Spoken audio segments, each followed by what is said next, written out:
Yeah, well, good news for Gareth Southgate is that all 24 of the 26 are out here training, Rob. Brilliant news. So a clean bill of health for Gareth Southgate. In the last few moments since you came to me, the players have just walked out onto the training pitch for what will be their final training session, group training session ahead of the big game against Germany tomorrow, of course. And it's worth noting that I obviously said 24 of the 26 are here. That's because, as we know, Mason Mount and Ben Chilwell not part of this team training session because, of course, they are self-isolating and training by themselves following their own programme.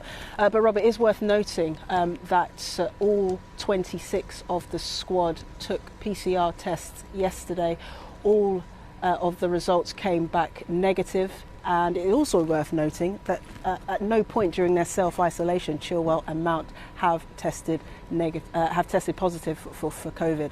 All tests have been negative so far. Now, of course, Chilwell and Mason Mount will come out of self-isolation at midnight tonight and rejoin the group tomorrow morning. Loving the way, look at those balls, how they've been piled up like that. That's very artistic, isn't it? I'm loving that view at the moment. Let's talk about Mason Mount, shall we, Jess? Gareth Southgate, he's got a dilemma of sorts, isn't he?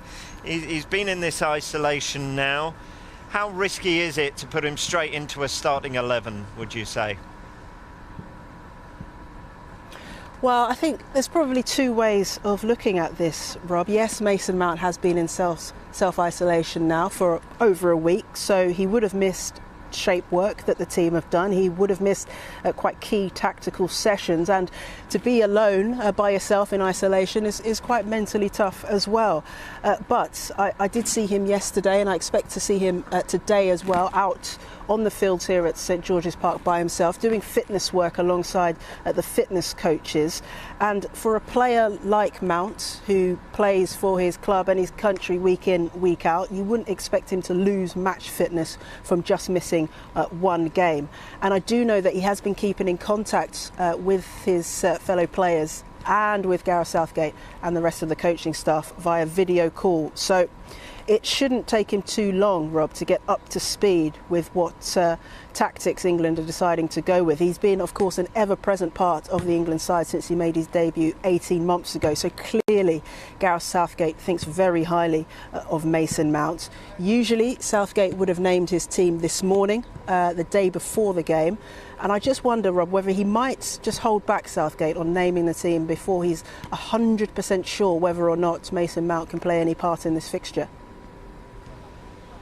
Yeah, interesting to see him there, just having a laugh and a joke out there, isn't it? A different side of Gareth Southgate than the one we hear and see in news conferences, who also always so considered. He's got a lot of things to consider, though, isn't it? It looks like Phil Foden, we are hearing, is primed to come back into the side. So, Jess, where would he likely start?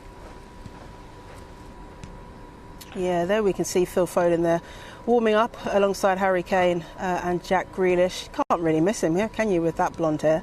It seems to get brighter every time I see it, Rob. But yes, Foden we would expect to see start. He could come back into the side. My colleague Rob Dorset reported that this morning. That Foden, of course, wasn't part of the squad of 23 in the last game against Czech Republic, but that's not thought to be performance-based. That's thought to be because he had a yellow card and Gareth Southgate didn't want to risk losing him for one of the matches in the latter stages of this tournament. So he could come in, and you would expect to see him alongside Harry Kane, the captain, and Raheem Sterling as well. I think Sterling and Foden will have a key job. If they are to line up against Germany, they will have a key role, and that will be to be the creative spark. They need to move the ball quickly in the final third, feed balls through to Kane, create chances, and perhaps even take a few chances themselves. Sterling, Foden, they offer pace, and they will give Germany and the defence something to think about. And Rob, when you consider that England have had just 6 shots on target in their 3 matches so far, Foden and Sterling will have a key role in trying to improve that. Yeah, the other key decision is formation. So who else could come in, depending on what Gareth Southgate does?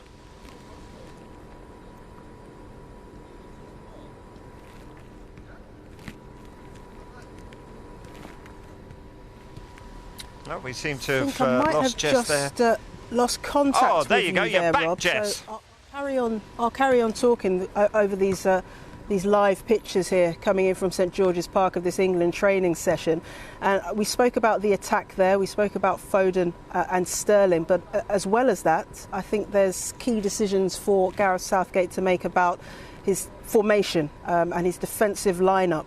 So far, he's favoured a formation of 4-3-3, but will he take a risk against Germany? Will he switch that formation perhaps to a 3-4-3 to counter the German midfield and to try and nullify the threat of their wing-backs, Joshua Kimmich and Robin Gosens? Now, if that's the case, you'd expect to see a back three of Kyle Walker, Harry Maguire and John Stones, so that means that the fullbacks could push into a four-man midfield, and from his fullbacks, Gareth Southgate will be hoping for a player that can both defend but also offer something going forward for England. So who could that be? Perhaps that man there in the centre of your picture on the left-hand side, Kieran Trippier.